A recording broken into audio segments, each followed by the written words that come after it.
Good morning everyone and welcome to the Sunrise Safari everyone. For those of you who don't know, my name is Jamie and I have Liam on camera with me this morning. I have Liam, we have Tara on camera with me this morning, FC, and we have Tara and of course Eugene helping us with all of our technicalities, helping us with all of our and the weather this morning is probably the warmest I've been. Degrees centigrade for Wild Earth. It's around 63 degrees Fahrenheit. It's really nice and warm. I'm actually regretting having my jacket on. Really nice. I'm sure that's going to be a sensible having my jacket on when we start driving. That's going to be a sensible decision. And for those of you who are joining us for the first time, this is a live safari. Who are joining us, so everything that you're seeing on your screens is happening right here in the Sabi Sands on your screens is Djuma Game Reserve right here in the Sabi Sands. Just our little game reserve and our Sabi Sands. Just our little portion. It is also interactive, so if you have any questions or anything that you'd like to comment on, so if you have any questions, you can do so on hashtag Safari Live on Twitter. You can do so on hashtag Safari Live at WildEarthTV, or you can email through to questions. Now we have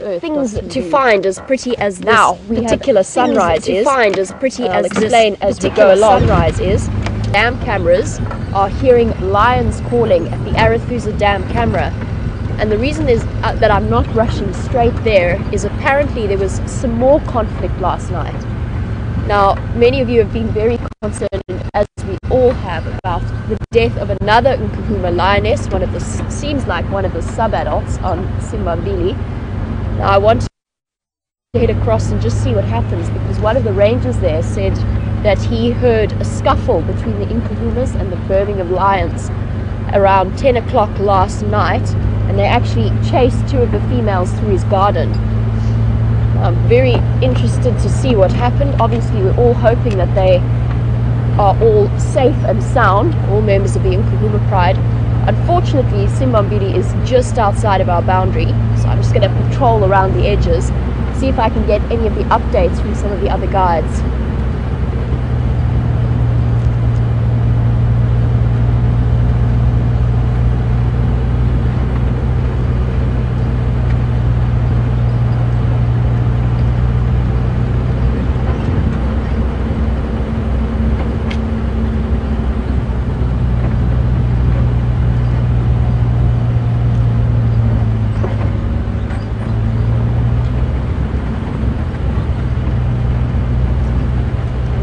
Had an update from Mavis and one of the zoomies that they think they saw a leopard moving around very close to the lodge and in the direction possibly of Boyatela access. Now I'm just about to go onto Boyatela access right now, so let's see what we can find. Now just to give if there are any new viewers watching, just to give you a little bit of an update, because I'm talking about Nkahuma prides and Birmingham males, and you might not necessarily be too clued up about what I'm talking about if you've just joined us.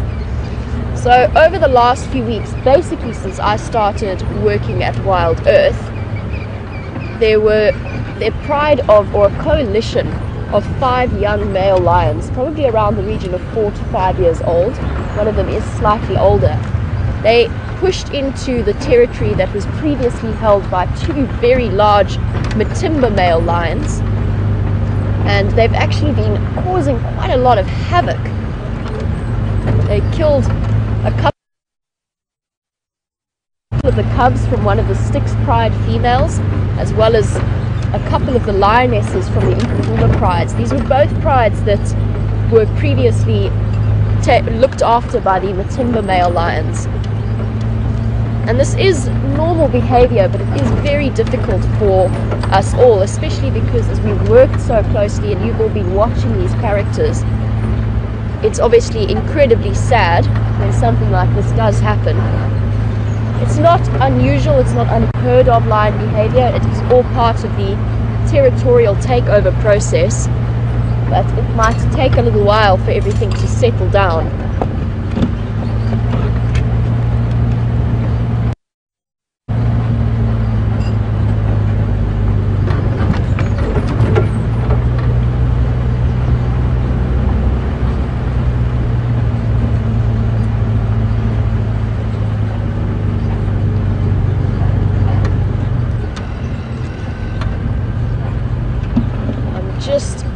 checking to see if I spot any leopard tracks from our Siberia Zoomy update.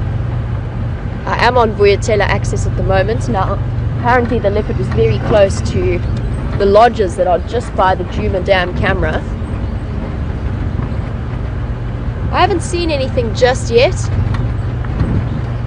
It's quite, still just after the rains, it's still a little bit tricky to see any tracks on some of the harder soils.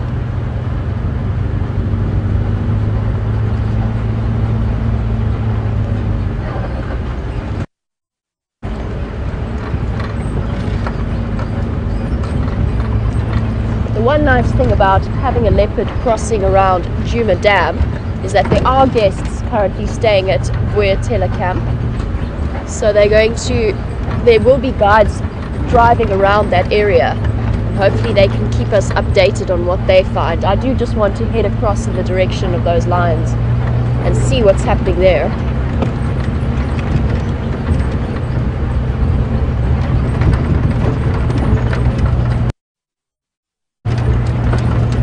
Morning, mobile station. Recent update.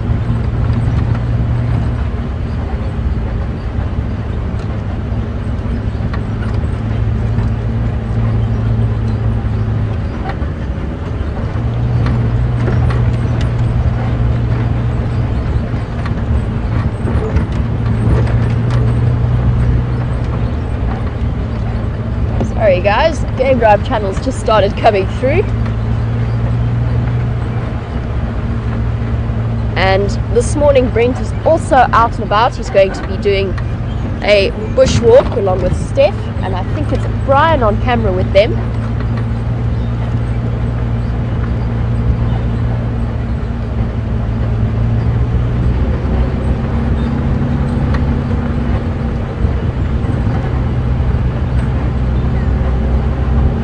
I just need to hop onto the Game Drive channel just to let them know that I'm on my way up.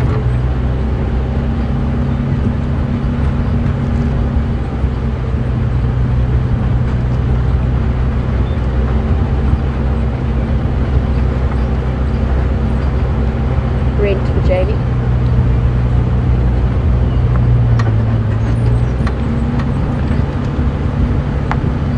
So just to let you know, I'm making my way up WildEarthTV access now. I'll let you know if I find anything, and then cross through to Arethusa.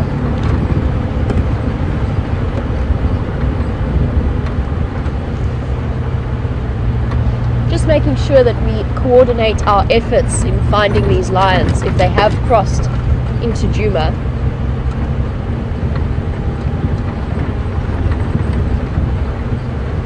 Now, we've been talking a little bit about the lions and the pride takeovers, and there's a little bit of concern as to what's been happening, and there's quite a bit of confusion as well. Of course, being free roaming animals, they don't always do things in places that we can go and see and find out the full story, and often most of the action happens at night.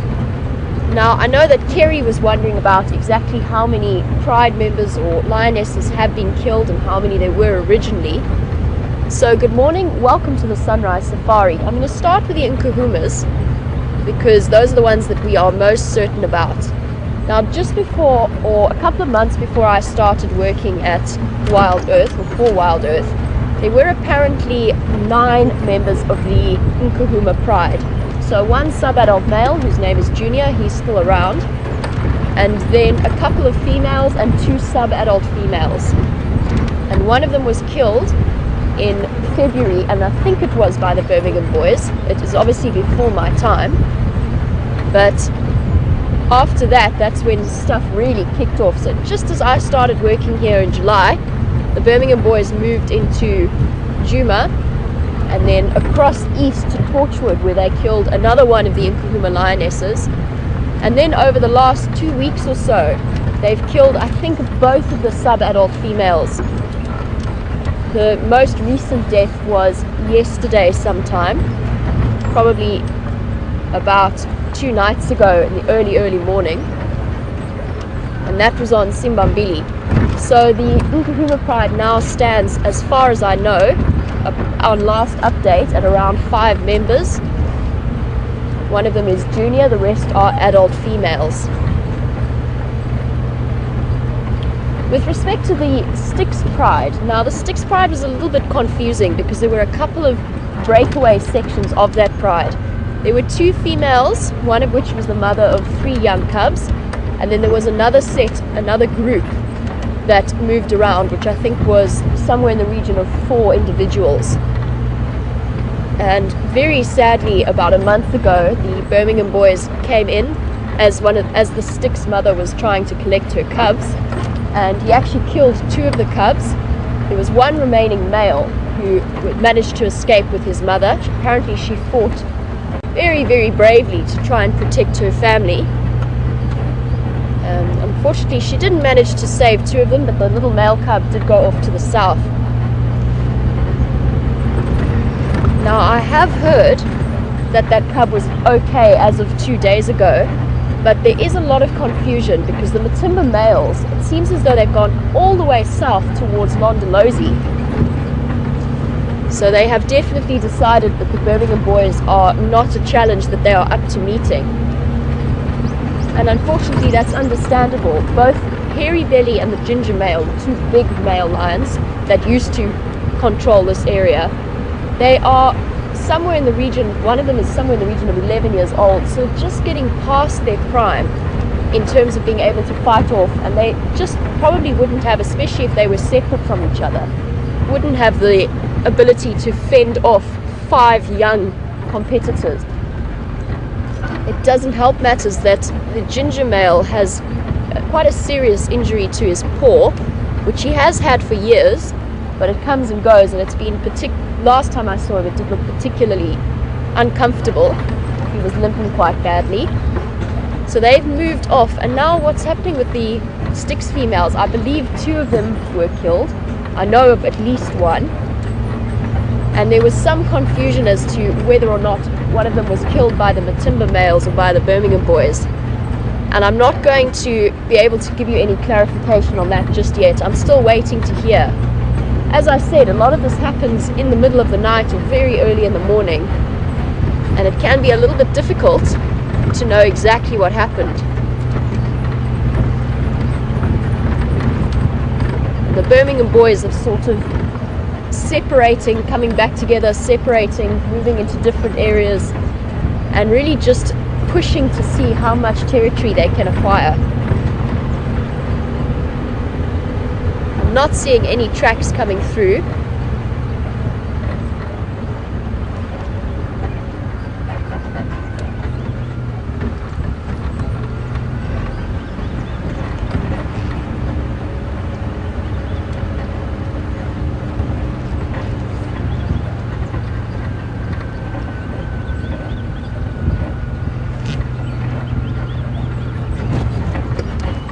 Oh, how nice! Triple M has been graded after the rains, which will help tremendously with any bumps that we have. It will also help us in our search for tracks. It's nice and pristine looking.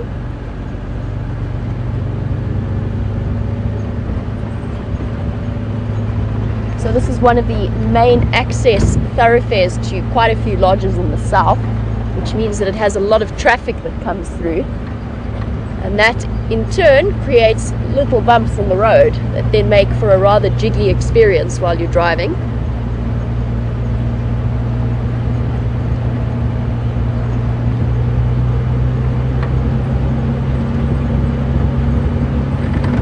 I'm just going to switch radio channels, see if we can get any updates from the western side of the property.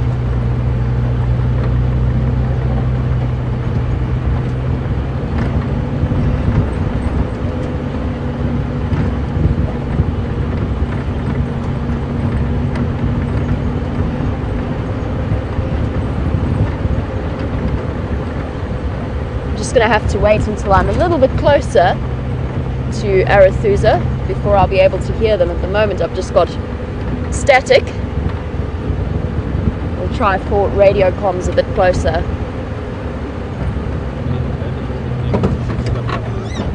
Sorry? That's all the green grass coming through. Oh, the shoot's coming through. Oh, that's amazing. Let me go back a little bit. Is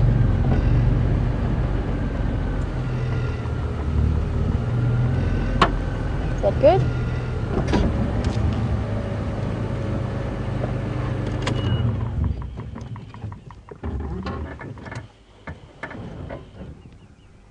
Now VM's just pointed out something very, very exciting. There we can just start to see already, only 3 or so days after our big first rains, just those little bits of green coming through. And in about a week's time, this place will have transformed. It's been very dry and dusty and rather brown looking. So it's really, really exciting to see the new shoots starting to come through. And it's exciting for us, of course, but it's also incredibly exciting for some of the grazers who now have a little bit more option in terms of the food that they can consume. So really nice to see the first signs of spring. We don't really have spring here. It kind of goes from winter to summer very, very quickly. And it's already warming up now, even though it's 7:15 in the morning. 6:15, sorry. It's already starting to get warm. And very soon it's going to be hard to imagine that we were ever cold.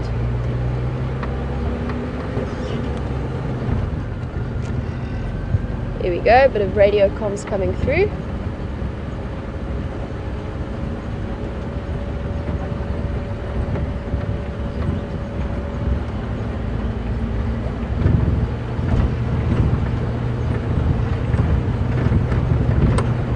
Okay, nothing just yet.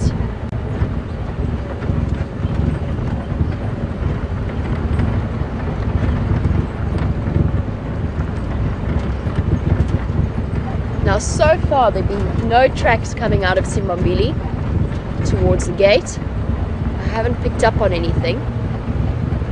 Could well be that the Nkuhumas fled in a different direction, possibly towards Elephant Plains.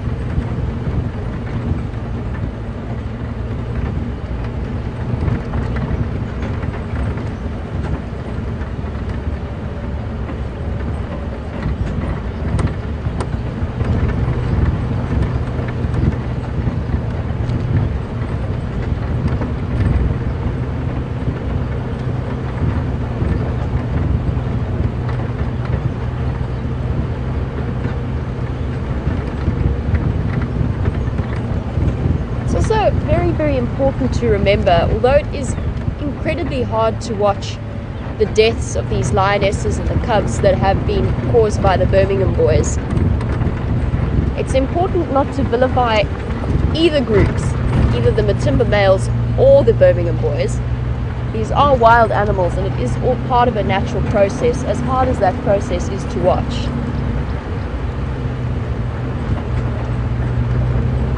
And personally, I'm actually very saddened by the fact that those 2 sub-adult females from the Nkuhuma pride were killed. I was lucky enough to see them playing around a buffalo carcass about a month ago. They were hiding and pouncing on each other. So it is very, very distressing, but it's all part of the natural process of the takeover.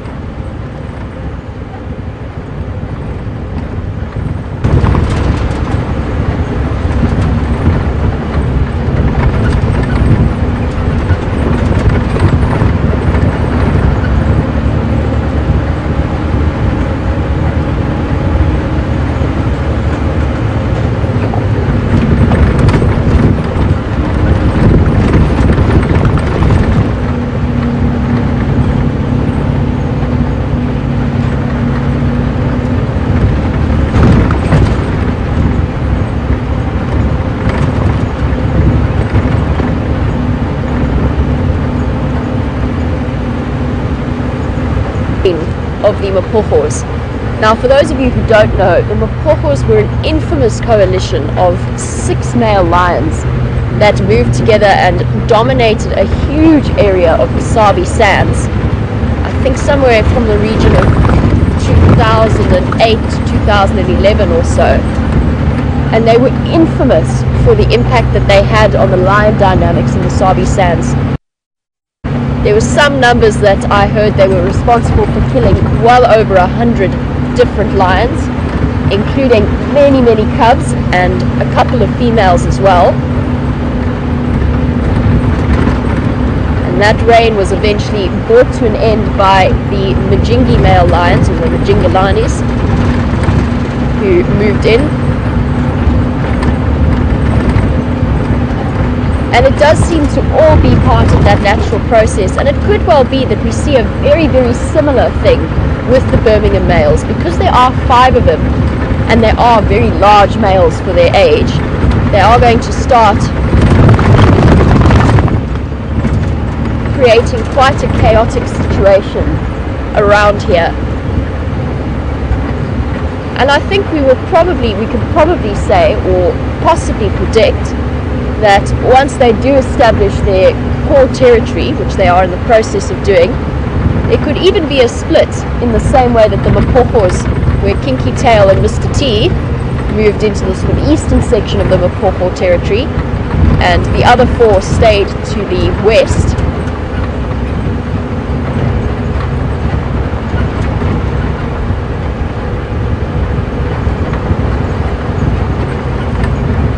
And the Matimba males will have a very hard time of things. They've moved down south, as I mentioned before, towards the Sand River. But there are plenty of male coalitions down in that area as well. There's the Four Ways Coalition, which is dominant to the south, and then the Mjingis, who are still moving around to the north of them. So they've pushed into a little patch, and it could well be that they're going to start to become quite nomadic in their movements and move around a great deal.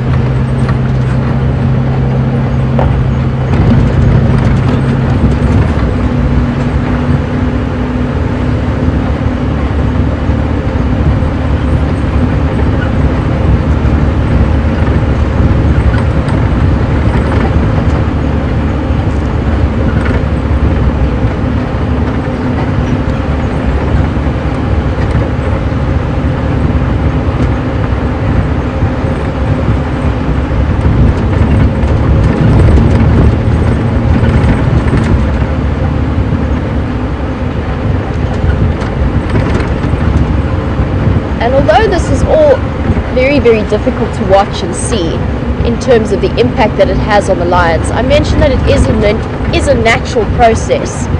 And Betty Lou, good morning, welcome to the Sunrise Safari.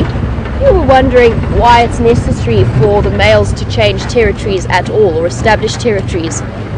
And it's all part of the natural process, and most importantly, the impact that it has is to keep the genetic lines fresh. So a male lion typically will be able to move into an area at around and start to dominate and mate with females at around 6 to 7 years old, and you'll spend the next 3 or 4 years dominating those prides in the area and mating with them and producing offspring. After that time, if they go unchecked, there is a distinct possibility, because lions are not particularly picky, that they could start to breed with their daughters and their granddaughters, which is obviously a situation that you really want to avoid. And the lions have evolved their own way of keeping their genetic lines fresh, which is the males from prides will disperse at about 3 or 4 years old, and they will either stay together with their brothers, or they will form coalitions with other unrelated males. That's also a very common situation. And because obviously the more male lions there are, the better your chances of establishing a territory. And they will go off in search of pastures new. And unfortunately that is usually accompanied by either the deaths of other dominant pride males, or the cubs that the other males have fathered. And that's because the main aim of a male lion is to propagate his genetics over anything else. So they will target and kill the cubs of other males so that they can take the chance and start mate, or bring the females back into estrus and start mating and passing on their own genetic line. What is interesting, just to throw an extra spanner and complication in the works, is that there are lots of nomadic males who sort of move around the edges of territories. There will always be an overlap of territories, and female lions are quite clever in the way that they approach things. So although they will mate with their dominant pride males, if they come into estrus and there's no pride male around, they will sneak in a mating session with another male, an unknown male to that pride. And that's a very clever system, because it's a way of not ensuring, but at least increasing the chances of that cub's survival. Because then the males will know which females they've mated with, and could well think about, or might be fooled into thinking that the cubs that she's produced are their own. It's a clever system. It's one that female leopards have also adopted. They will try and mate with several males at a time. Now that I'm a little bit further into Arathusa, I just want to get onto the Game Drive channel and see if I can get any updates. I'm making my way towards the dam where there was audio of those lions. Morning stations, Jamie, Wild Earth. Are there any updates from the side?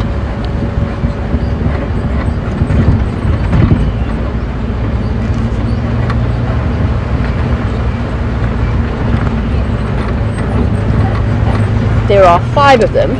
Gary wanted to know if it's numbers or strength that's most important in terms of a pride takeover, and whether there are too few Matimbas to compete.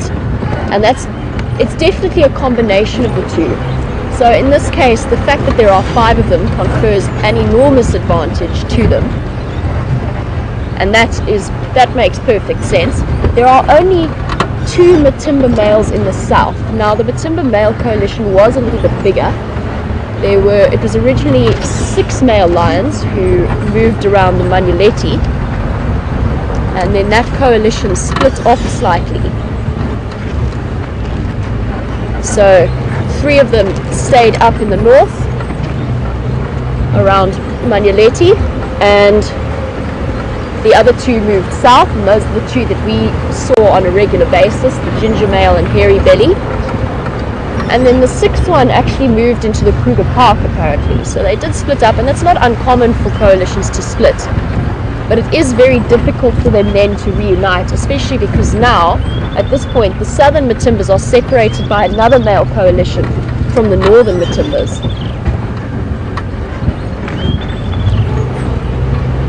So it's going to be very difficult for them as 2 male lions who are a little bit older, a little bit past their prime, to compete against 5 young boys.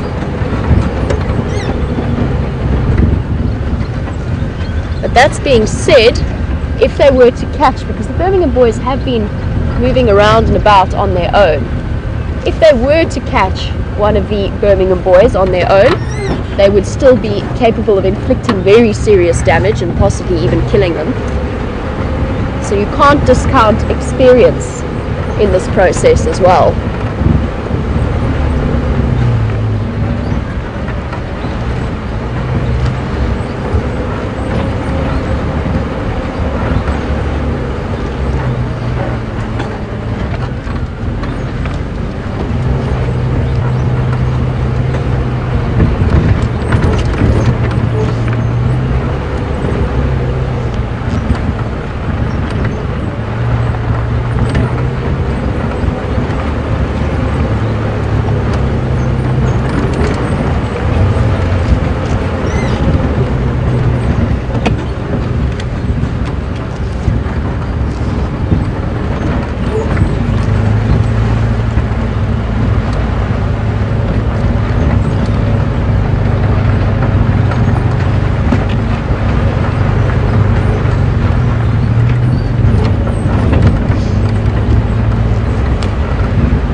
The nice thing about these live safaris is that you actually have an opportunity to follow the stories of the animals for weeks and months and years at a time. And Emily was wondering which lions were seen mating in the middle of the road a couple of weeks ago.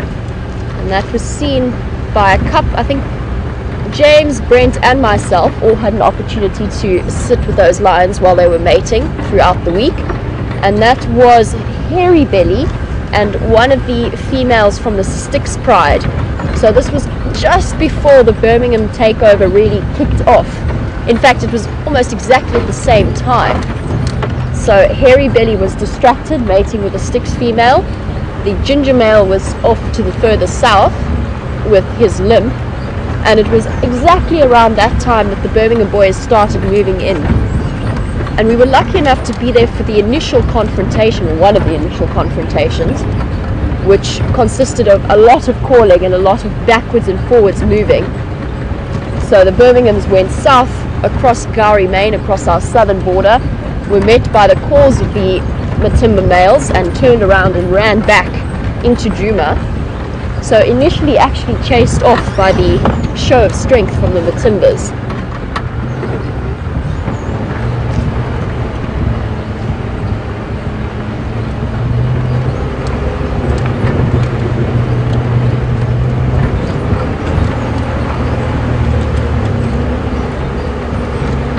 One very interesting observation. This is the first time I think I've been into Arathusa since the rain. And it's amazing how much more soggy the ground is here compared to Djuma, even a couple of days after the rain. And the reason behind that is Arathusa is actually an enormous seep line. It's almost one big seep line. So essentially the bedrock, the rock right at the bottom, is fairly solid and almost impermeable to water, which means that as there's runoff coming down a gradient, it gets pushed to the surface and creates these rather soggy situations.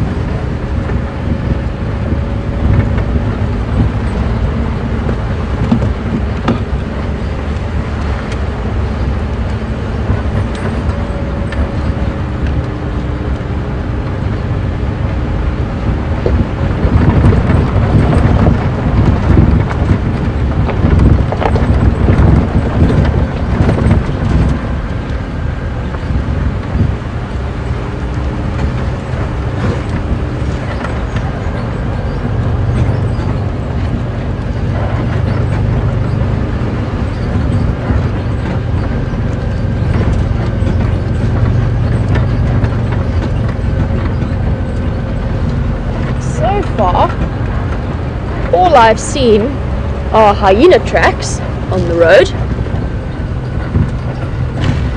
but we are getting much closer to Arathusa Dam now, where we had that update from various viewers about the fact that they heard lions roaring.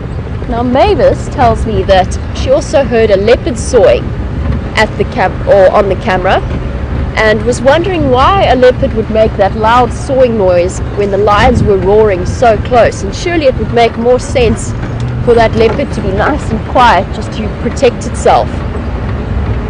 And the one thing about the lions roaring as they do, which is one of the most important reasons as to why they do it, is because they are announcing exactly where they are. So the leopard actually can feel a lot more comfortable knowing that there are lions in that area, and it knows exactly where they are, so it can actually take that opportunity to call without worrying about attracting attention. And generally I have never yet seen a lion respond to a leopard call, so they will go after them, and it's not unheard of for them to try and kill a leopard.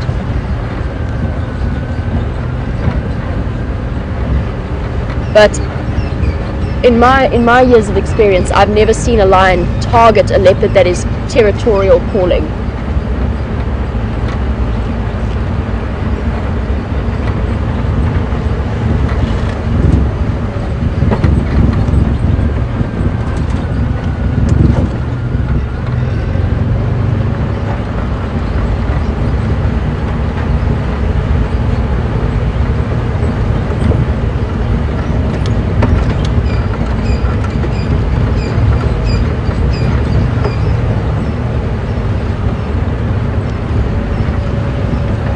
Very, very quiet this morning.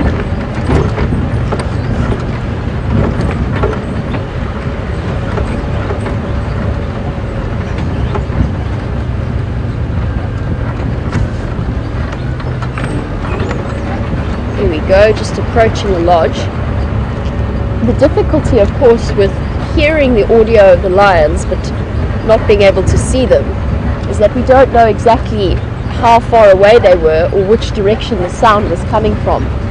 Whereas if they'd actually come to the dam, we would have had a starting point to track them.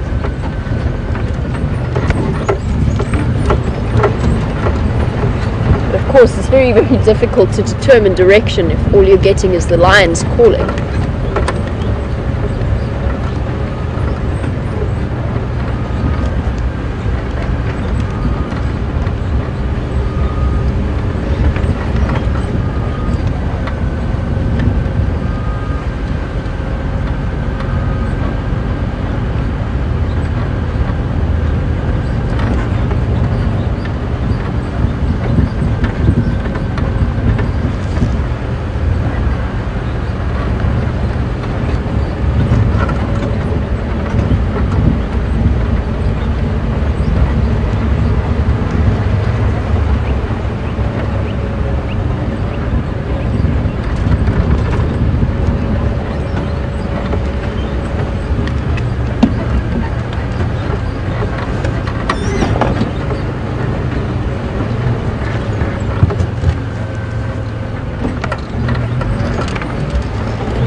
Checking road junctions very, very carefully.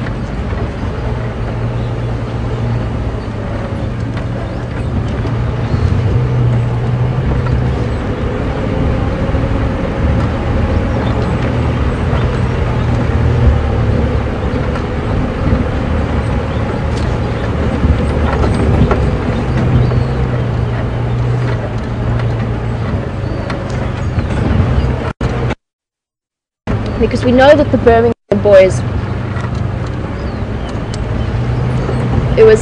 we know that the Birmingham boys were to the north of us, but we know that they were calling somewhere around this dam. So my plan was to approach from here and start working my way north and see if we can pick up on exactly where they were calling from.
I just wanted to take this opportunity while we are here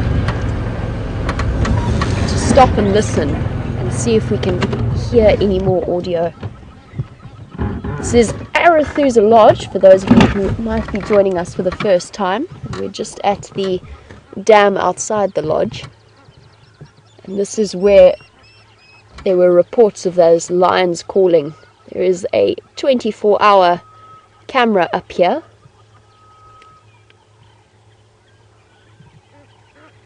Oh, Egyptian geese.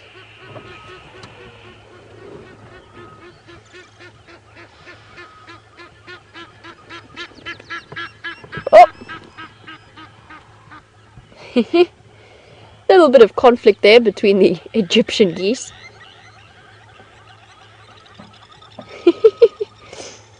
I think nothing too serious, just a little early morning scuffle.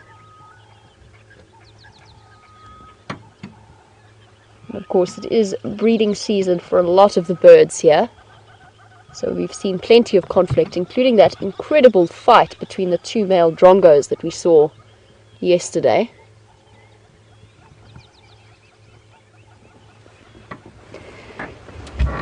And it looks as though the water level actually hasn't changed that much since the first rains that we had. It was about 30 millimeters worth of rain, that we had. I'm not sure how much they had here on Arethusa. Obviously it differs between areas and can often differ up to 10 millimeters from one place 5 kilometers away. But the water levels haven't gone up too much just yet. The hippos seem to be happy though. It's going to take a couple of more big rains before it really starts to have an impact. Got a couple of hippos there.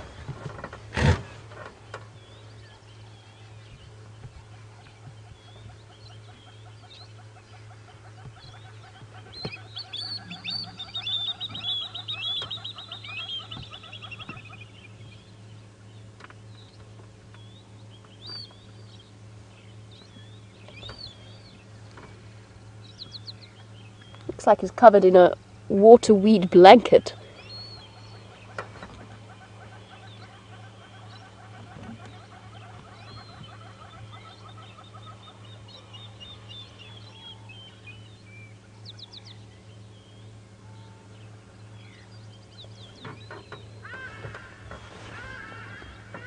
And it looks as though just behind them there is an African jacana just above their heads. I'm just going to grab my binoculars to double check that. But that russet colour and sitting on the water weeds makes it fairly distinctive. Really cool little birds. One of the few where the female actually will mate with a male, lay eggs, and then disappear off to mate with another male. Very, very unusual in bird species. And the male actually then becomes solely responsible for raising the chicks. It is indeed an African jacana.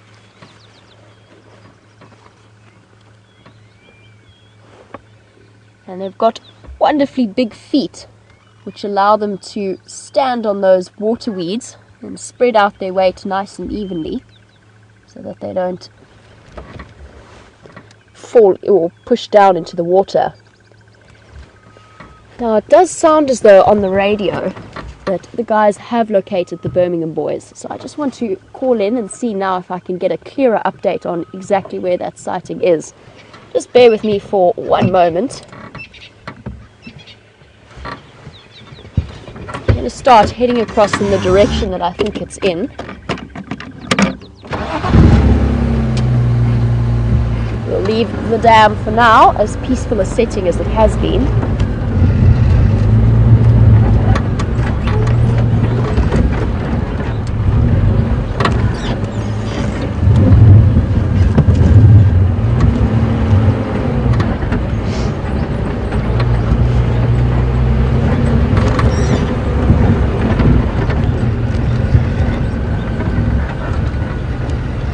Stations Jamie Wild Earth. I'm going to try again for an update now that I'm further into Arethusa.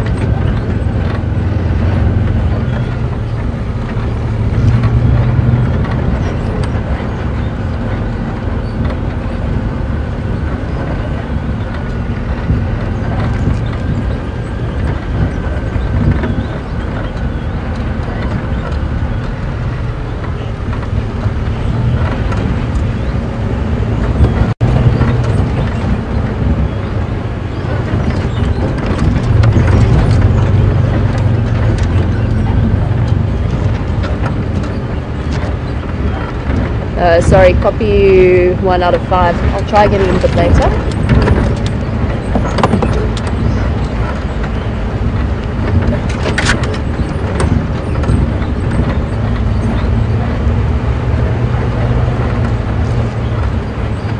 At the moment I'm struggling to hear clearly where that Birmingham boy sighting is. So I'm making my way towards the western boundary and I'm going to move my way north. See if I can figure it out from there. There's lots and lots of fresh tyre tracks of Arethusa vehicles on this road. So I'm going to do a little bit of detective work in the absence of lion tracks.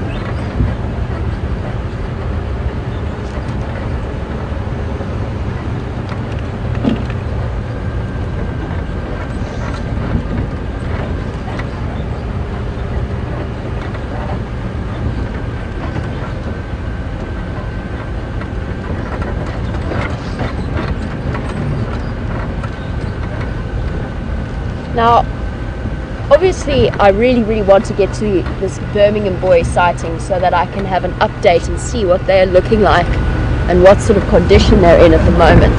But I'm also keen to have a chance to chat to some of the other guides, especially those of them who work on Simbambili and might have a bit more information for us about what happened to the Nkuhuma Pride. Now, I know that a lot of people are very concerned about Junior's future. Now, Junior is the sub-adult male who's with the Nkuhuma Pride. He's actually almost adult age, and he will have to start moving about on his own. He's around 3 years old, and his father is one of the Matimba males. Very good looking young boy. But when he does head off and disperse, he's going to have to make it on his own. And David was wondering if there were any sub-adult or any other males around his age that he could maybe hook up with and form a coalition with, because his chances of survival when he's on his own are actually very slim. And David, there aren't, as far as I know, in the area that the Nkuhumas move around in, but I haven't seen some of the other prides, so it could well be that there are sub-adults that are of Junior's age in, say, the Ottawa Pride, or some of the prides that are further to the south of us, or even up into the north towards Manyeleti. And there is even a chance, and I know it's a difficult one to determine exactly what they're going to do, and you can never really predict animal behavior, but there is a chance. Now, when the Birmingham boys came in and chased the Nkuhumas off that buffalo kill that was on Vultures, or just off Vultures Nest Road a couple of weeks ago, Junior actually came back and lay down probably about 100 meters from them, and they all seemed fairly relaxed in with each other's presence. Now, it's not unheard of for coalitions to adopt another male member who is not related to them. There is a chance, it is a slim chance because there is an age difference, but if Junior plays his cards right, he might stand a chance of being allowed to join the Birmingham coalition. I think it's unlikely, but I'm raising it as a possibility.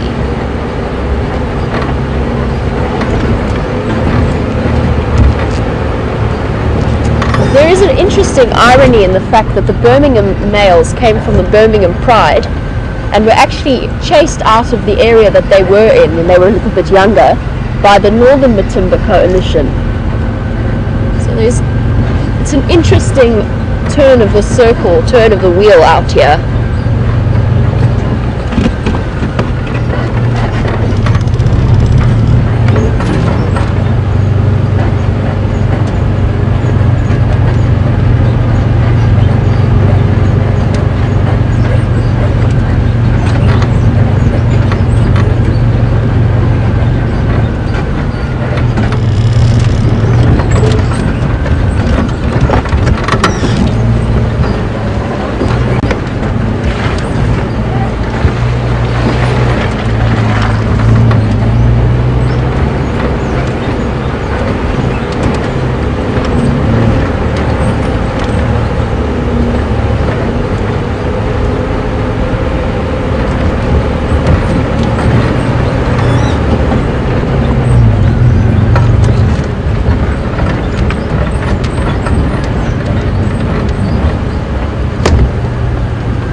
Earlier, when we were sitting at the Arathusa Dam, we saw those hippos enjoying themselves quite quietly, wrapped in their blanket of water weeds.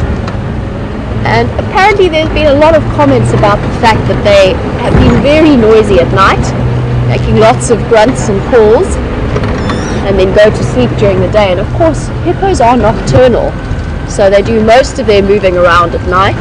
They will sometimes move during the day, but it is usually on cloudy, overcast days. And those calls and grunts are a combination of sort of contact calls between pod members or raft members, as well as for the territorial dominant males, a way of establishing the hierarchy and making sure that everybody knows that they are the main bulls in that area. And the nice thing about the extra rain is that it does take the pressure off the hippos a little bit.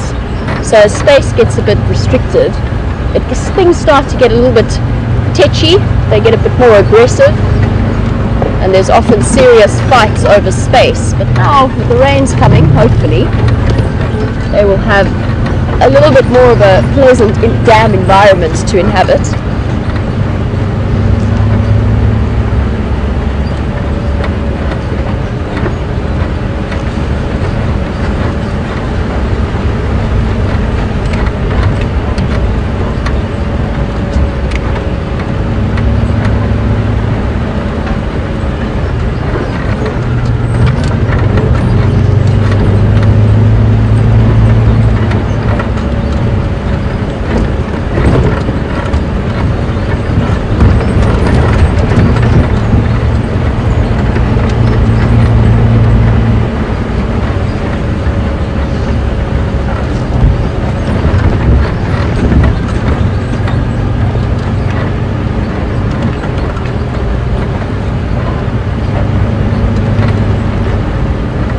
Now I'm sure that many of you who are regular viewers of the dam cameras will have seen the hippos heading out on their nocturnal ramblings. So coming out of the dam and heading off to find grazing pastures. And you would be absolutely astounded to see how far they move. It's such a pity that we don't get to see them except really during the day or late or in the early evening. But they can move 10 kilometers in a night and wander around, move not just away from their dam, but possibly even move between dams, especially in summer when there's a lot more water around. It gives them just that extra piece or extra bit of flexibility in terms of their movements.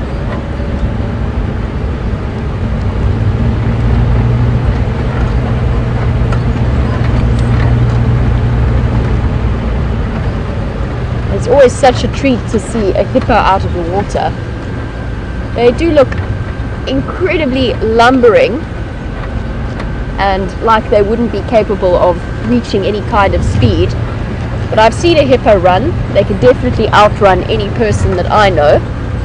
And they're also phenomenally agile. You see hippo tracks coming up and down into rivers and dams on paths that we would struggle to traverse.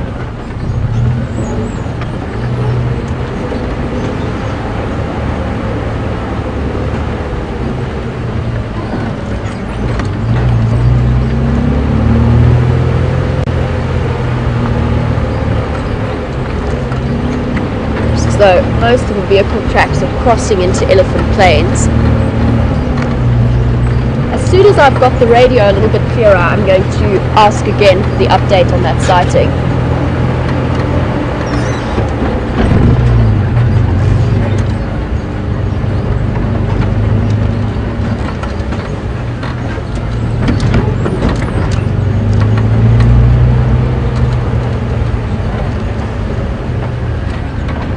I'm actually trying to see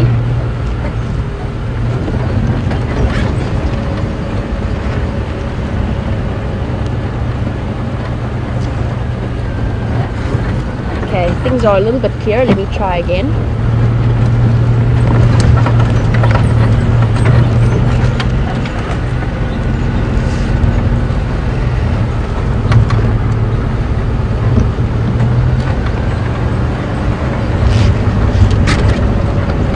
Sean for Jamie.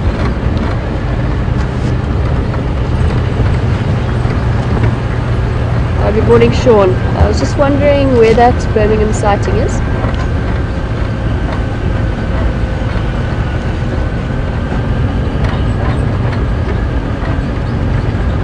Copy that, thank you.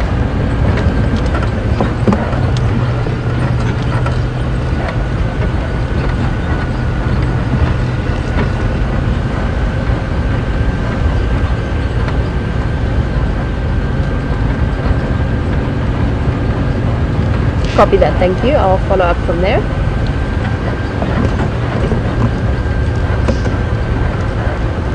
Okay, now that I've finally been able to get an update from Sean, who is one of the Arathusa guides, the Birmingham boys are unfortunately quite deep into Elephant Plains, which is across our boundary, so we can't actually go to that sighting at the moment. They're lying down there.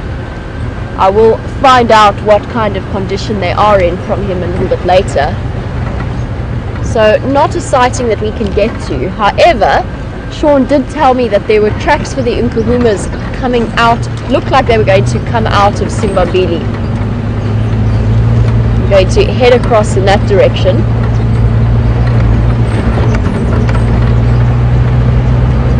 We are right on that western boundary with Elephant Plains, so we were right about the general area as to where they were, just out of our reach.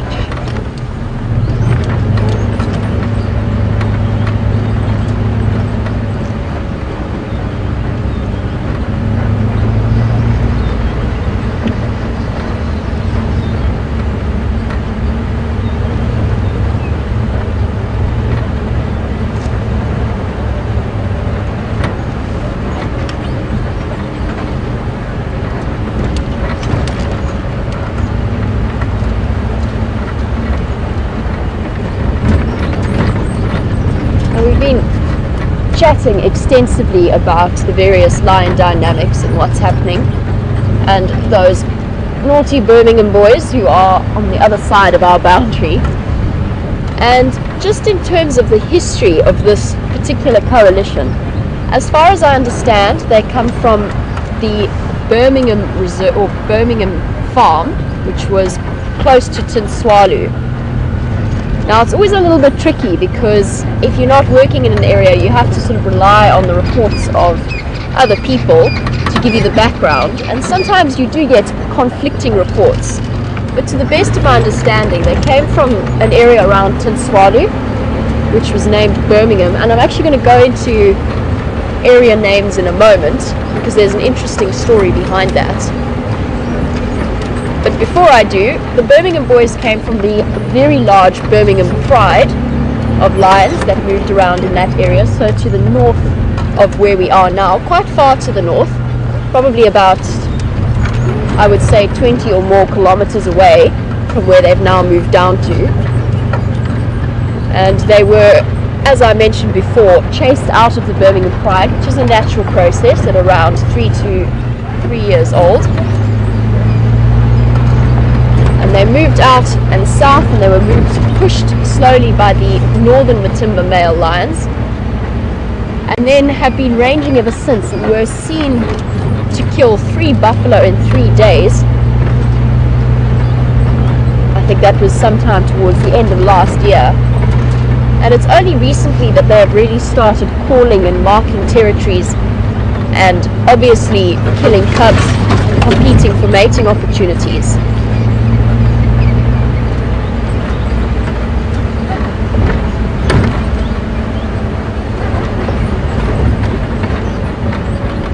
It is always interesting to think about the naming of the various prides and various animals. So the Birmingham boys have adopted the name of their pride. That's not always the case, but generally they will be known as the males that move out on their own will keep the name of the pride name that they have, and very often that name will be based on an area. And if you are familiar with the area that we're in at the moment, the Sabi area, as well as towards Hoedspruit and around there, and further to the east, there are a lot of names that are based off European names. So there's an Essex, there's a Liverpool, there's a Birmingham. They're all farm names, old farm names. And the interesting story behind that, as far as my history goes, and I couldn't give you exact dates because I've never been very good at dates, but during the time of Paul Kruger, while he was ruling over this area, there was a bit of a conflict in terms of where exactly the border with Mozambique was to be delineated, and he needed to get in some land surveyors. And because nobody in South Africa at that time had the knowledge in order to do that, they called in international or European land surveyors to come in and start to to create the boundaries of the countries. And while they did that, he actually asked them, you know what, why don't you just sort out the farm boundaries as well and start producing maps? And the end result of that is the reason that so many of the farms in this area are called things like Liverpool and Essex and Belfast, which is a town. They all have names. They're all named after the land surveyor's original place of habitation. It's an interesting little piece of history there. And it's amazing to think that that piece of history has carried over to the point that we now have male lion coalitions named the Birmingham Boys.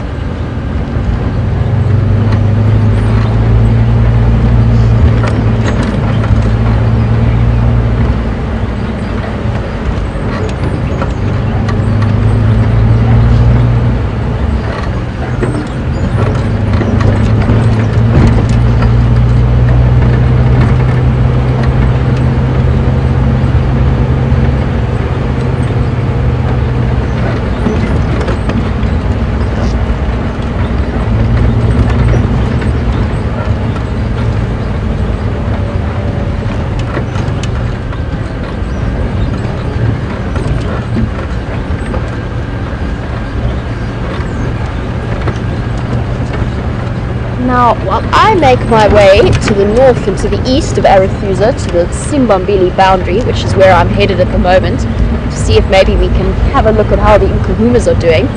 I'm sure you've all been wondering what Brent has been up to out on foot. Of course, many of you will know our other vehicle, Wendy, is down and out for the moment. She is taking a little bit of a break, so Brent is out on foot with Steph. And we're going to go across to him, and I will catch up with you a little bit later.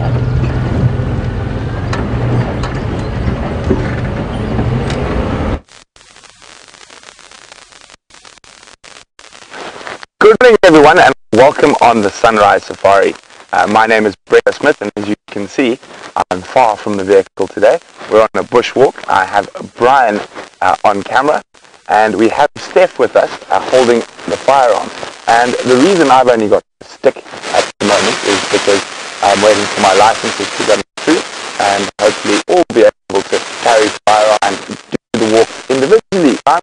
But obviously you see us walk a lot without a rifle when we're tracking, and the reason we take a rifle on the bushwalk is because the camera has a large back one, big aerial. We don't think anything bad, and we don't ever plan on anything bad happening, but it's really good to just have that extra bit of safety in case we need it. So we are up on a crest between Impala Plain. Oh, sorry guys, my microphone has escaped. Give me a second.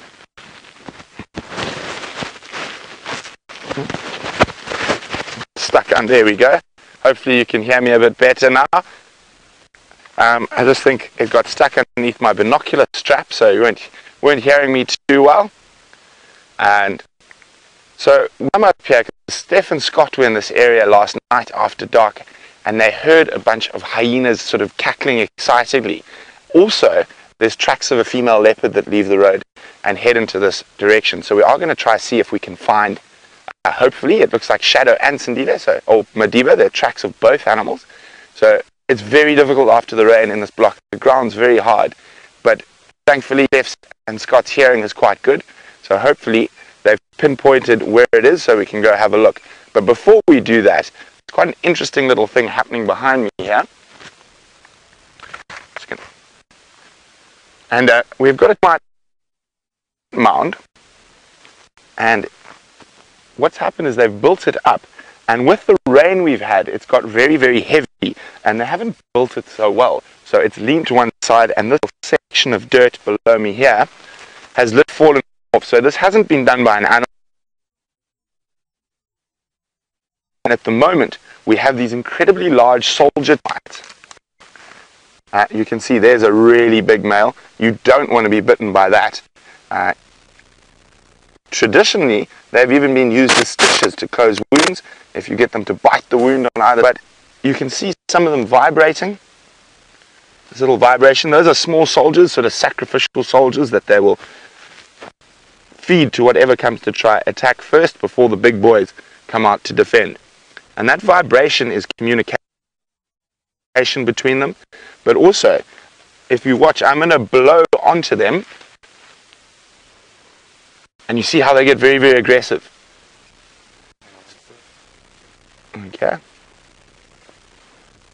We're going to do it again. You ready, Brian? And you can see they suddenly become very hype and alert when I blow on them, and that's their reaction to carbon dioxide. So an animal like an aardvark that eats whoops, a lot of them will, as soon as they get that breath, that carbon dioxide of an animal breathing out, they know there's something possibly coming to attack them. So we're not going to annoy them too much further. As you can see, there are no workers busy repairing at the moment. There's only soldiers defending. And they'll probably, as the day goes on, there will be workers who will come and start trying to repair this section of the termite mound to close it off, because obviously this is a weak point and an easy point of access for possible predators. So normally these guys are fungus growing termites, so they've got a farm right down underneath us, and they're farming, and they will only go out at night to collect different vegetable matter to feed the fungus. So during the day they are open to a whole host of other predators such as birds. So that's why we've got all these soldiers here, and hopefully for these termites the workers will come. I mean, I'm just going to try something quickly with a blade of grass here, and it is actually quite incredible if you can see the strength of these jaws. Tell me when you're ready, Brian. So if we do this, you know, he doesn't want to bite my grass. There we go. And you can almost see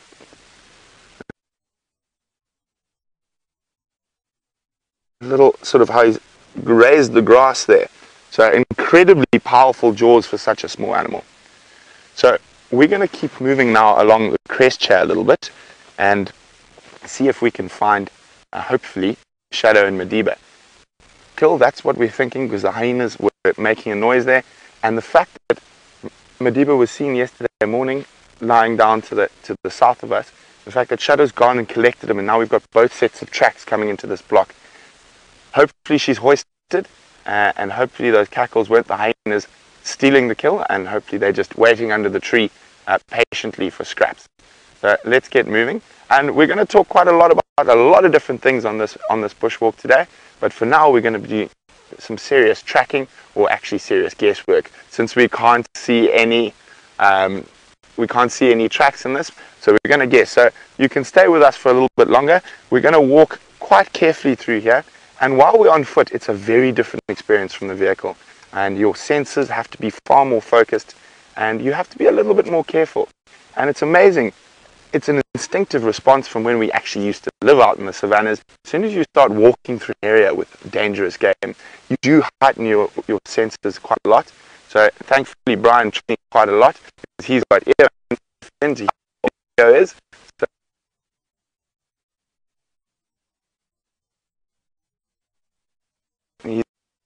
what I must say, right here, and my shoes have very distinct. This now, there's leopard track nut on this hard, so it's going to be these tiny sort of movements of sand like this. So we have to have our eyes very sharp.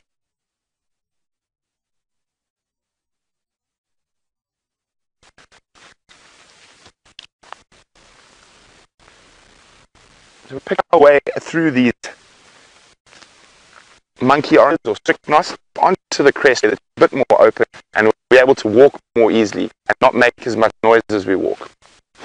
So I'll let you join us till we get up to the crest, and then we're going to do some serious tracking. Steph is actually found the track, I'll show you the track quickly, and across any while we track.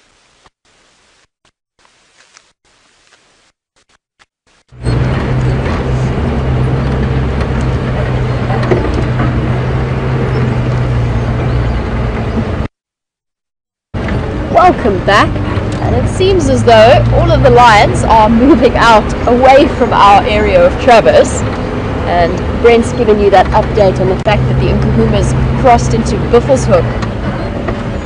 And in light of that, I've decided to stay around Arethusa. I'm still listening to the Game Drive channel because it seems as though there's a possibility that the Birmingham boys might move back east onto Arethusa.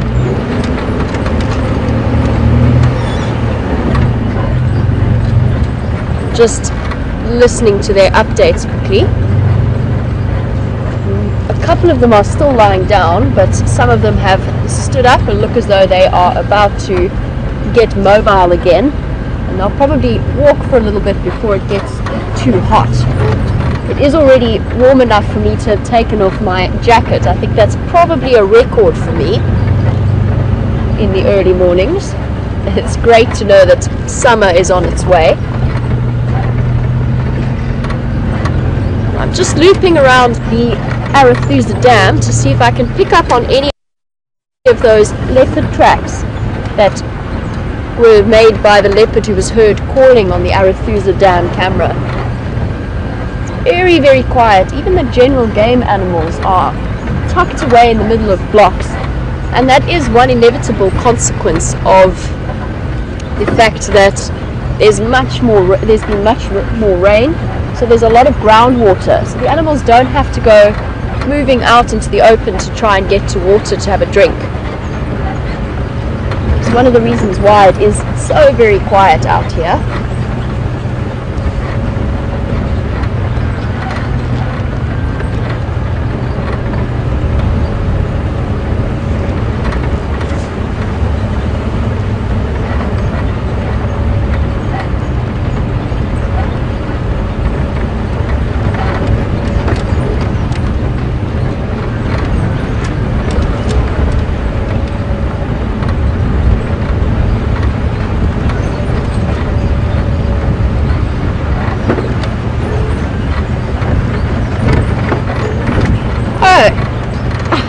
I nearly forgot what VM spotted and picked up while you were with Brent. So we've got a little show and tell planned, which I almost completely forgot about. We've actually, VM spotted this. Move my shadow out of the way. It's two vertebrae, looks like probably sort of the middle of the back of an animal. And it's quite a large vertebra. I think probably something like a zebra or a kudu. Very, very difficult to tell.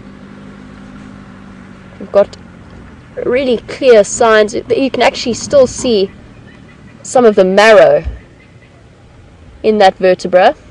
And then of course the gap where the spinal column can move through. Whoop. We have some traffic that we just need to move out of the way for.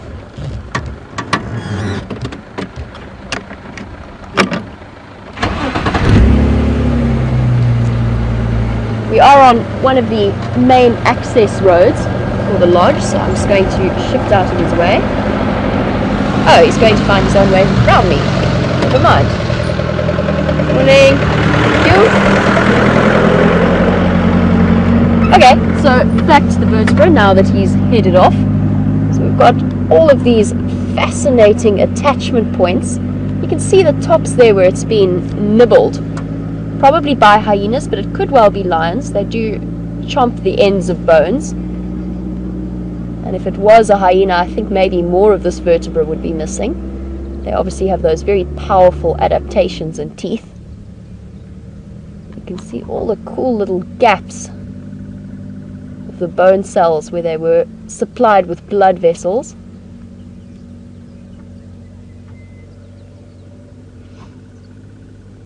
And you can see how perfectly picked clean this entire vertebra is. And it's amazing to think, because this is not an old bone. This is still, the fact that they're still attached to each other tells me that it's quite a fresh, probably from about a week or so ago, fresh kill. And that picked clean state will have been from a combination of the maggots that will have been on top of them, but also the tiny little hooded vultures. You have those small specialized beaks for just getting into those cracks. And they've managed to completely clear it out. And you can see perfectly, because they are connected like that, the range of movement that the vertebrae have. They're nice and stuck together, but it allows for both horizontal, both lateral and longitudinal movement. And that the size of them, as well as the sort of range of motion, is sort of what tells me which part of the back it came from. And I would say it's probably around the mid-spine. Wouldn't be the neck vertebra or the tail vertebra. They're a little bit too big and too stocky.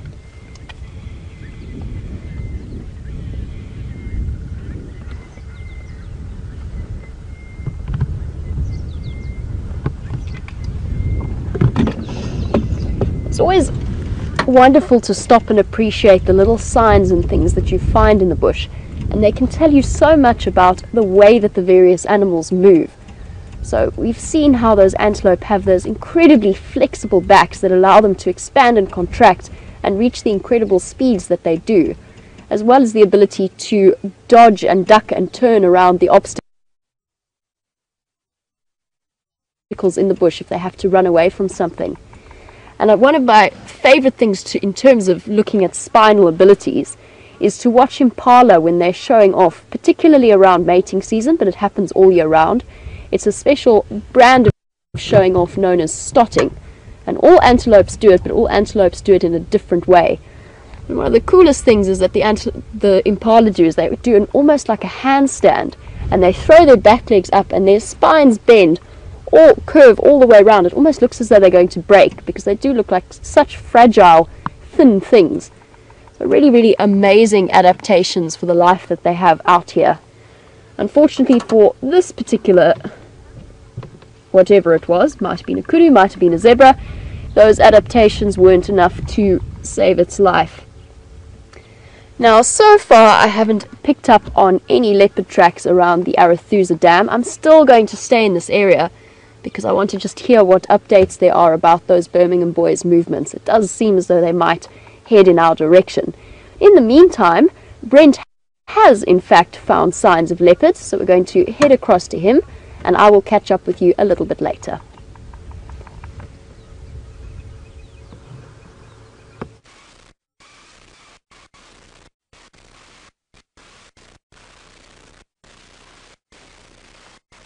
Welcome back, everyone, and it looks like the track guards are on our side today, and I'm going to get Brian to show you.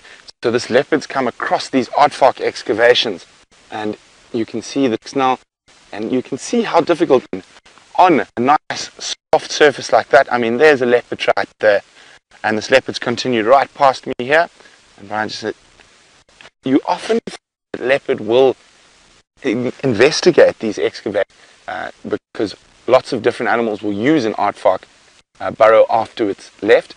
Dog is probably the most common one, and obviously that's quite a nice meal for a leopard. So we can see these going across here. We're just going to hop across to another excavation where the tracks went, and you can see that this leopard, we've only got one track here, but that's not to say the other isn't close by, looking on the hard ground.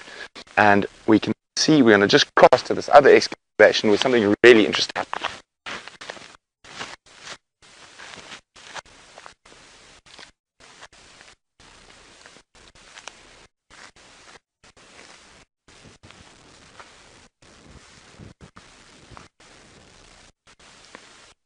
We see here we've got the leopard again coming at the front of the excavation.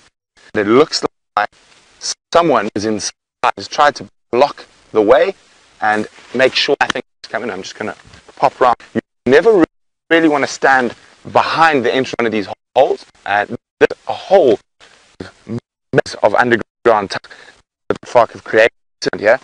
And after a lot of soft soil, it could collapse the tunnel or go into the tunnel. I'm going to hop across here. Ryan, if you come next to me here.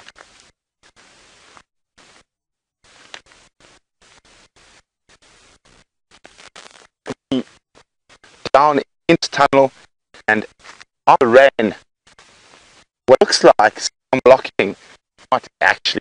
You can see again the soil becoming very heavy around here, collapsed. There has been movement of an animal here, but it looks very small. Mice, possibly cane rats, something like that.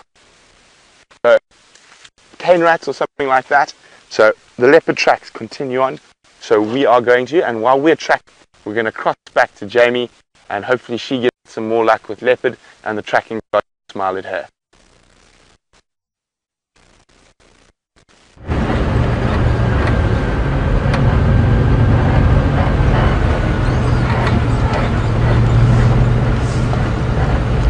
Welcome back, and from an area with leopard tracks to an area that seems to be devoid of leopard tracks.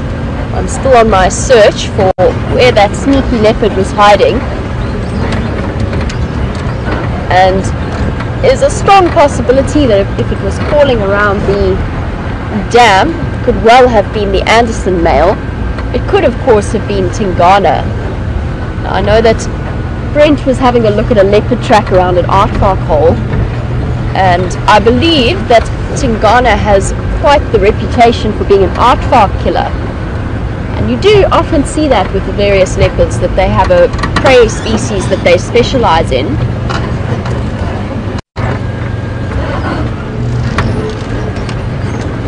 Now the fact that that track was sitting around an aardvark hole for me is always interesting, because I, as many of the regular viewers know, have still not seen an aardvark. It will happen one day. I just seem to have some kind of anti-aardvark curse upon me, that I always seem to just miss them. The one time I could have seen them, I was asleep in the car. But one day it will happen.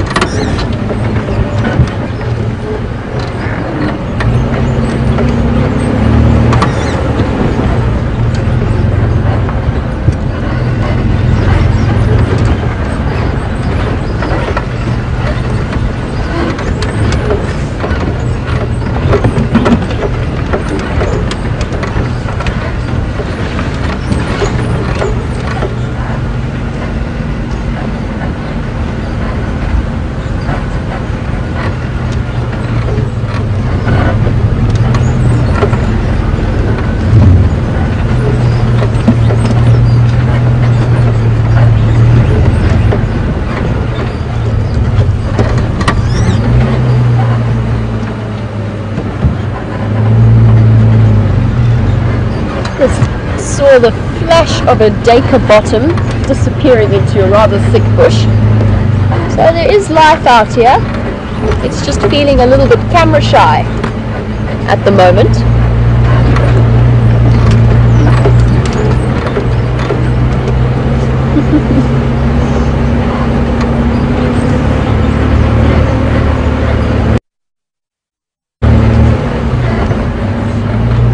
There's another one disappearing off into the distance. Everything's feeling like maybe they don't want to be on camera this morning. The one thing that cannot hide away, of course, is the insect life, and I know that you were watching or looking at termites and discussing termites with Brent, and Liz wanted to know if we get fire ants in this area. Now, I believe that you are from Texas, so America, and we don't get the same species of fire ants that you do, that bite and have an incredibly painful burning creates a very painful burning sensation. I've got to be careful here because I'm right on the southern boundary and it's not the clearest on Arethusa. There is some life off to the right of me, so let's head in that direction. I'll just finish off. Now, as far as I know, we don't get fire ants.